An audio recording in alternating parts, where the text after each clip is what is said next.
Following approximately 4 years of community discussions revolving around short-term rental properties, the Dallas City Council enacted zoning regulations, effectively eliminating such rentals from single-family districts. However, as a middle ground, these rentals, often known as STRs, will continue to be permissible in commercial zones and multifamily residential areas. A decisive vote of 12-3 resulted in the defeat of a proposal that aimed to grandfather existing STRs in single-family zones that are already subject to hotel taxes. This proposal was defeated by a narrower margin, with a 7-8 vote. Regulations for the remaining STRs were also passed and will be implemented in December, allowing operators time to make necessary adjustments and city code enforcement to prepare for the changes.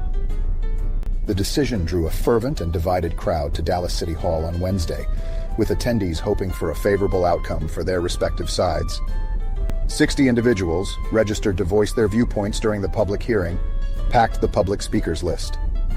Typically commencing at 1 p.m., the public hearing for STR-related issues was delayed until after 6:30 p.m. due to an extended Wednesday agenda. City Council discussions eventually led to the final vote around 11:30 p.m. This marked the last voting session for 2 council members due to reach their term limits. In a surprising move during the final week of debates, Dallas City staff released a formal recommendation that deviated from the Dallas Plan Commission's suggestion last year. Olive Talley, a significant figure in the short-term rental opposition, stated the aim was to save homes and housing in neighborhoods. On the other hand, Lisa Severs, a short-term rental host, highlighted their property's absence of 311 or 911 calls and the strict policy against parties. While city officials reported that most known STRs attract no complaints, a few have gained unwanted attention due to instances of disorderly behavior and gunfire, causing concerns among neighbors. Critics argue that STRs remove much-needed residences from the long-term rental market. The Dallas Planning Commission's endorsed plan proposed to categorize short-term rentals as lodging, effectively outlawing them in single-family zoned neighborhoods. This proposal was accepted by the City Council, with an amendment allowing STRs in multifamily zones. Consequently, more than 1,000 recognized STRs could now be compelled to cease operations.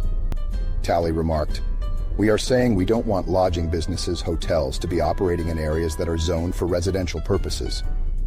Just before the vote, city staff officially recommended against this zoning tactic, suggesting instead to permit STRs across the city, subject to certain regulations. These could potentially ban them in specific areas and impose stricter rules.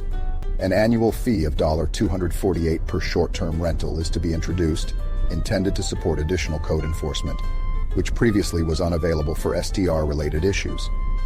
Lisa Severs stressed that the cost would be covered by the STR operators to fund extra enforcement officers to handle issues that typically arise during nights and weekends. The delay in the start of the public hearing on Wednesday led to STR speakers awaiting their turn well into the evening.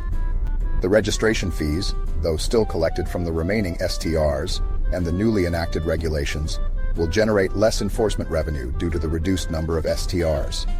A regulation requiring 1 off-street parking spot for each bedroom in a short-term rental property was also included. Additional regulatory details, including the allowed number of STRs in multifamily zones, will be ironed out in the future.